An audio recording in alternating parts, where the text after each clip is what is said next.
প্রিয় শ্রোতা বন্ধুরা, আপনারা শুনছেন প্রতিদিন সকালের ম্যাগাজিন অনুষ্ঠান দর্পণ। প্রচার হচ্ছে বাংলাদেশ বেতার ঢাকা কেন্দ্র থেকে।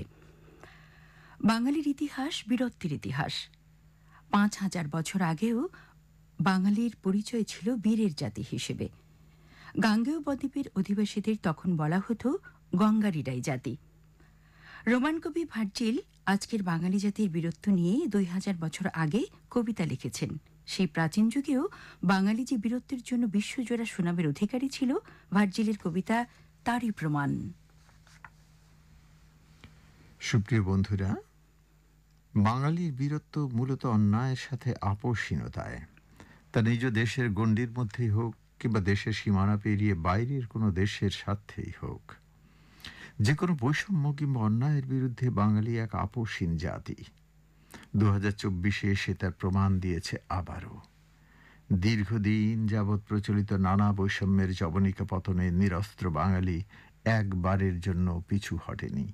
প্রাণের মায়া তুচ্ছ করে রাস্তায় নেমেছে, আন্দোলনে সামিল হয়েছে, ছিনিয়ে এনেছে বিজয়কে।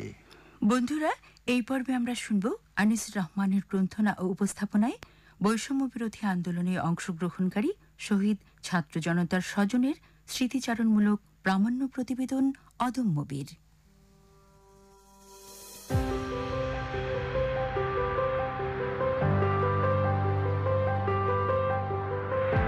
সুপ্রিয় শ্রোতা, আসসালামু আলাইকুম। আমি আনিসুর রহমান আজ আছি ঢাকা জেলার সাভারের ব্যাংক কলোনিতে মেধাবী বিশ্ববিদ্যালয় ছাত্র এক অদম্য বীর শহীদ ইয়ামিনের বাসায়। স্বৈরাচারী হাসিনা সরকারের দোসর পুলিশের সাজোয়া যান থেকে শহীদ ইয়ামিনের নিথর দেহ নির্মমভাবে ফেলার দৃশ্য গোটা দুনিয়াকে করেছিল হতবাক। বৈষম্য বিরোধী ছাত্র জনতার আন্দোলনে ইয়ামিনকে নির্মমভাবে হত্যার মধ্য দিয়ে অমানবিক ও চরম নিষ্ঠুরতার ছাপ রেখে গেছে ফ্যাসিস্ট হাসিনা সরকার ও তার দোসররা। শুনব শহীদ ইয়ামিনের পিতা মোহাম্মদ মহিউদ্দিনের কাছ থেকে তার একমাত্র পুত্র সন্তানের স্মৃতিচারণ। মাশাআল্লাহ, সে ব্রিলিয়ান্ট ছিল, কারণ সে মেডিকেলে বুয়েটে চান্স পেয়েছে। যেমন মেডিকেলে সে কোনো কোচিংও করে নাই। ছোটবেলায় যখন সে তার মা হাত ধরে স্কুলে নিয়ে যেত, তখন যদি পথে কোনো ফেরিওয়ালা বা রিক্সা ড্রাইভাররা যদি বিড়ি সিগারেট খেত, ও দেখা টান দিয়ে ওটা ফেলে দিয়ে বলতো যে আপনারা জানেন না এটা শরীরের ক্ষতি করে, পরিবেশের ক্ষতি করে, এটা আপনারা খাবেন না। এবং সবসময় মানে সমাজ সচেতনতামূলক যেটা বোঝায় এই টাইপের মেন্টালিটি এবং মানুষকে উপকার করার মেন্টালিটি। আমার ছেলে কোনো রাজনীতি করতো না, কিন্তু সে রাজনীতি সচেতন ছিল এবং মানুষের দুঃখ কষ্ট দেখলে সে খুবই কষ্ট পেত। যখন দেখছে যে তার বন্ধুরা আহত হচ্ছে কিন্তু সে কিছু করতে পারছে না, আবার এখানে স্কুল কলেজের বন্ধুরা আছে, তাদের অবস্থা সে নিজেকে বাসায় স্থির রাখতে পারেনি। সে বলছে হঠাৎ করে ওই পিসি যেটা বলে ওই গাড়িতে করে ওরা ওই ঘুরে ঘুরে ওই গুলি করতেছে আর কি। ও নাকি তখন দ্রুত জুতা খুলে ও দৌড়ায় যে ওই যেটা ট্রে থাকে ওই ট্রেটাও বন্ধ করতে গেছে যাতে ওরা গুলি করতে না পারে, ওরা যে আহত করতেছে। সেই মুহূর্তেই ওই গাড়ি থেকে নেমে এসে একজন, আমি কি বলবো, শয়তানি বলবো, কারণ সে খালি হাতে তো গেছে, সে তো সেখানে কোনো বিস্ফোরকও নিয়ে যায় না, সে কোনো অস্ত্র হাতেও যায় না, সে শুধু ট্রেটা বন্ধ করতে যাচ্ছে। সে নেমে এসে শর্টগান দিয়ে একদম বাম পাশে হার্ট যেটা বলে, আমি এটা একটা পরে ছবি তুলে রাখছিলাম, মানে একদম ক্লোজ ডিস্টেন্সে তাকে হার্টেই গুলি করে। এখন একজন হার্টে গুলি করলে কি হতে পারে, সে সঙ্গে সঙ্গে ওখানে শুয়ে পড়ছে ইয়ের উপরেই, এপিসির উপরে। তখন ওরা এটাকে ভাবখানে এমন যে বিশাল বিজয়, শয়তানের যেটা হয় আর কি, শয়তানের বিজয় হয়েছে। তখন ওরা এটা ঘোরাতে থাকছে, কয়েকবার মনে হয় ঘোরাইছে। যখন তাদের কাছে মনে হয়েছে যে জনগণকে এটা দিয়ে ভয় দেখানো গেছে, তখন এই বিশ্রীভাবে যে তাকে ফেলে দেয়। এটা কোনো স্বাভাবিক সুস্থ লোক এটা দেখে স্বাভাবিক থাকতে পারে না। এবং এটা প্রত্যেকের কাছেই এটা মানে একটা করুণ দৃশ্য যে একজন মুমূর্ষ, তখন সে বেঁচে আছে না, তাকে ট্রিটমেন্টের সুযোগ দেওয়া হচ্ছে বা তার সাথে যে আচরণটা করা হচ্ছে, এটা টোটালি অমানবিক।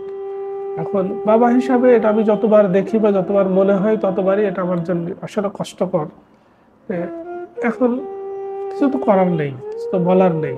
আমি চাই যে আল্লাহ এদের বিচার করবে এবং বিচার শুরু হয়েছে। এবং মামলার ব্যাপারে অনেকেই জিজ্ঞেস করে যে আমি এর বিচার চাই কিনা। আমি বিচার চাই, কিন্তু সেই বিচারটা আমি প্রত্যক্ষভাবে মামলা করে চাই না। হ্যাঁ, যার জন্যে আমার শ্যালক, সে মামলা করেছে। আমি বলছি যে যেহেতু আমি মামলার পক্ষপাতী না এই সেন্সে যে আমি মানুষের কাছে কি বিচার চাইব, আমি তো বিচার আল্লাহর কাছে দিয়েছি। তখন ওরা বলে যে আপনার ছেলের বিচার আপনি না চাইলেও আমার ভাগ্নে হিসাবে আমরা বিচার চাই। তো ঠিক আছে, বিচার আমিও চাই, কিন্তু আমার বক্তব্য যে এটা সরকারের দায়িত্ব। এখন ডিজিটাল আইন বা ডিজিটাল যুগ, কে কারা কিভাবে আমার ছেলেকে হত্যা করেছে, হ্যাঁ, এবং সেই নিষ্ঠুরতম আচরণ করেছে, এটা একেবারে প্রত্যক্ষদর্শী, এটা তো কোনো বানানো ভিডিও না। সুতরাং এটা সরকার ইচ্ছা করলে সেই এভিডেন্স দিয়েই বিচার করতে পারে। এই বিচার যদি সরকার না করে, দৃষ্টান্তমূলক শাস্তির ব্যবস্থা যদি না করে, তাহলে পরবর্তীতে আমার ছেলের মতো আরো অনেক বাবা মাই এরকম তাদের সন্তান হারাবে। আমি তো এটার পুনরাবৃত্তি চাই না। আমি তো কোনো ফ্যাসিবাদের পক্ষে যে, যেটাকে বলা হয় যে লিথাল উইপন, হ্যাঁ, মানে মরণঘাতী অস্ত্র নাকি, এটা পুলিশের কাছে থাকতেই পারে না।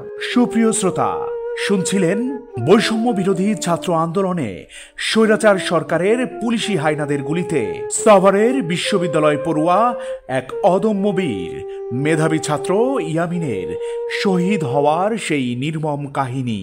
আজ এ পর্যন্তই। আবারও হাজির হব অন্য কোনো অদম্য বীর বা শহীদ কোনো পরিবারকে সাথে নিয়ে। সে পর্যন্ত ভালো থাকুন, সুস্থ থাকুন ও নিরাপদে থাকুন।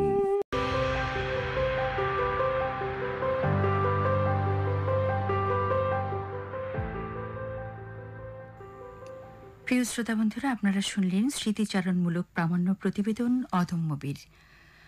আপনারা শুনছেন বাংলাদেশ বেতার ঢাকা কেন্দ্রের প্রতিদিন সকালের ম্যাগাজিন অনুষ্ঠান দর্পণ।